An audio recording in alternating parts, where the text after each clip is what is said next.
Okay, bro. Hello, bro. Wow. Wow.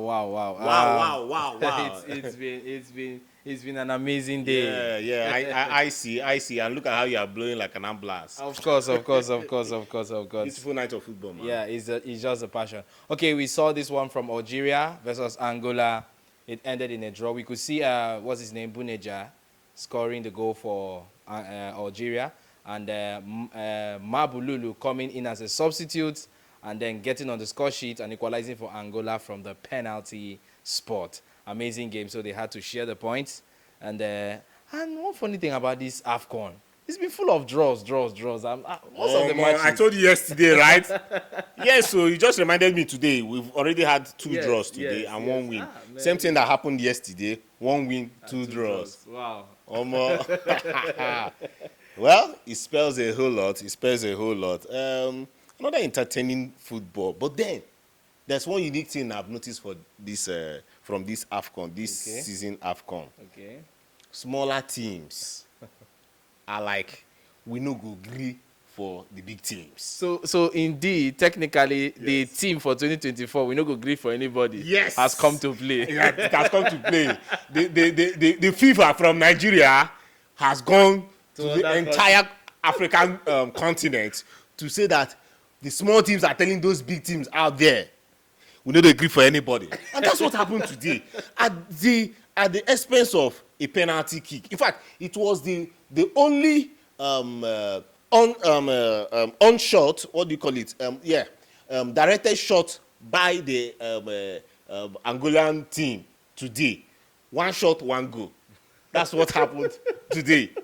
In a situation whereby we already see, I know everybody out there and the bookmakers will be like, oh, Algeria will just beat Angola. Because if you check, stats now, data means worthless right now. Because you just be imagining, okay, look at Algeria, sitting pretty at 30 in the world, while you have Angola sitting pretty at 117 in the world. But then, they came out to fight and tell the super guys out there, yes, we know that you guys have won this, the other edition, but then, we no agree for now. We will make sure, and look at when they scored the goal and they were just manpowering everywhere. Held on tight. Everywhere. Look at corner kicks. Angola, Algeria had 14 corner kicks. 14. I say 14. Imagine if you had played 14 corner kicks on your betting slip. Almost serious cashing out that could have happened today. 14 against 2. 14 against 2. But then, these are the times that we've been praying for, and it has come to pass, and we are enjoying this moment. For an Algerian team that has also improved so well, mind you, they are the holders of the Arab Cup. You know, they have this tournament, Arab Cup, by 16 Arab nations. They come together and play. The last time was played in Qatar. Big, you know, these Arabs, when they want to do something, they do it so loud. Of course. So the competition, they went out there to also clinch the title there. It's the same Algerian team that has been showing so much steam, okay? But then let's not also forget, just like Angola team out there, in a time, I think in 2008, the Algerian team was even at their lowest. They were at 103. Imagine. So just imagine Nigeria becoming 103 in the world rankings. Nigeria is sitting pretty at 40 and nobody is happy. Talk when Nigeria will now be around 103. But that tells you how some clubs can improve, some teams can improve. In 2008, they were at 103. Right now, they are sitting at 30. In fact, some years back, they were sitting at 15th in the world. 1-5 in the world for an African team. And yes, I know Nigeria has done it before. Nigeria has been first 10 before. But then those glory days, glory. They are gone. Yeah, they are gone. We don't know when we'll get back to that kind of position. Okay, but then for you to get to that position, that means your World Cup, you need to play well in the World Cup. You need to win games. Okay, you're not just during your qualifiers, you cannot qualify for qualifiers. Then how will you now be there, okay, to beat that? Nigeria is lucky to be around 40 as far as I'm concerned. Look at you have played 5 games now, you are unable to win a game. And when FIFA ranking comes down and they drop you down, you start screaming, you start shouting, why? These people are against our lives. But then you're not doing well. So big ups to Angola today. They've shown fight. They've shown that we cannot agree for these big teams. We are also here to make an impact. We are also here to loud it to the world that Angola players can be in the best leagues in the world.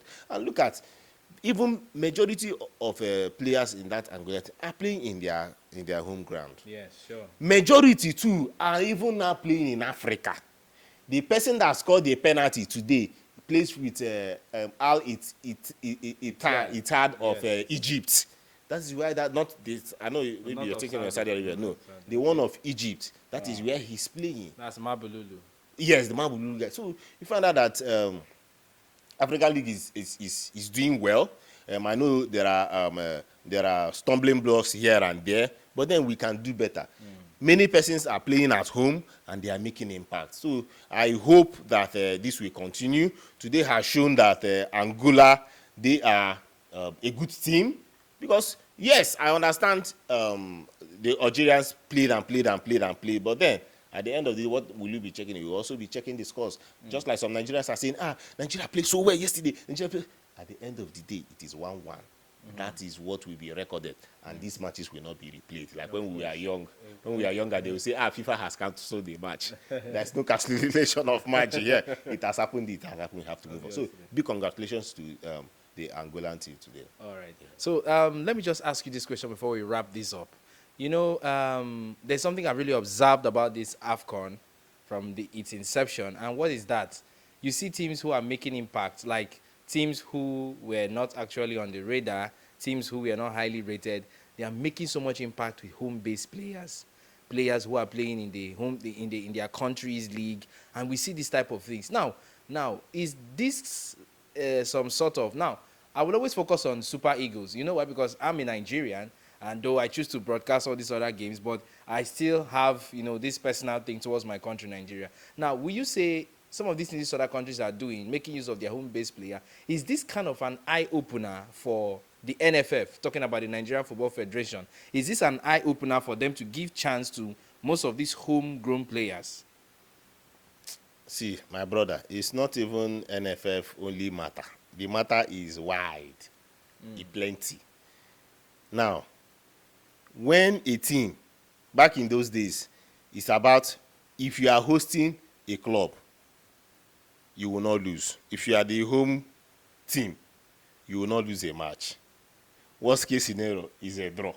If you ever lose, it's either the fans will go after the players and scatter everything, or they go and attack the referee. In fact, in some cases, the referee will blow the final whistle. I don't know. I don't want to be saying all these things. It's not that I want to demarcate my beloved country, but I'm saying facts.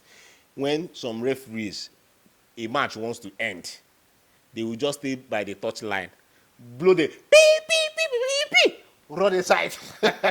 Not at the center or the inside. They will just run for your life.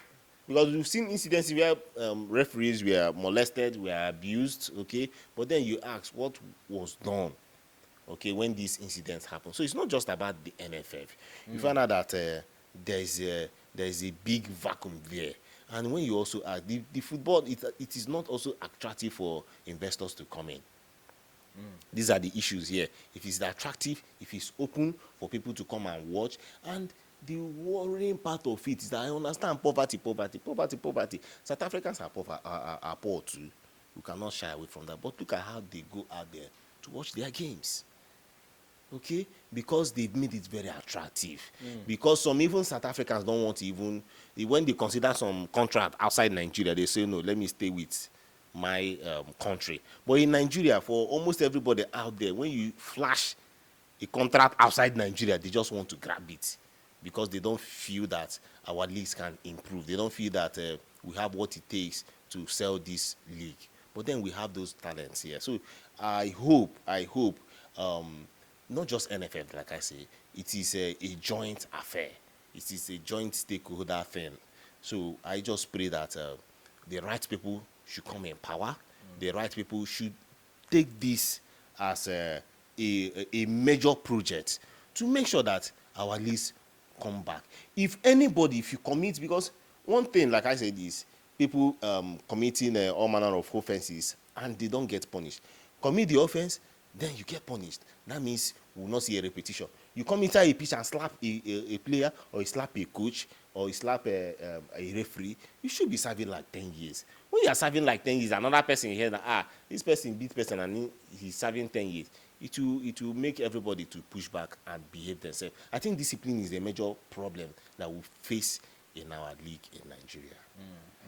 Thank you so much. Thank you so much. Today has finally ended. Thank you, brother. It's amazing how we have been keeping this back to back, just like we always promised our fans. Yes. I mean, it has really, really, really been amazing. And we're just going to take a little nap because by tomorrow we'll still be here again in the Another studio marathon. to do what we Another love to marathon. do best. Yes, We just do it. You know, to you watching it out there, this is something that we are passionate about. It's in us. That's why we are keeping it up. I mean, we can beat our chest. It's like a bragging right for us. 100%, man. 100%. And we hope that we cross that line. Of course, Yes. of course, of course. And not be like hey, Ghanaian. That Ghanaian that wanted to break a record. Did you see it? That he wants to break, I think, a record of standing for 4 days or thereabout. Or is it 48 hours, 4 days?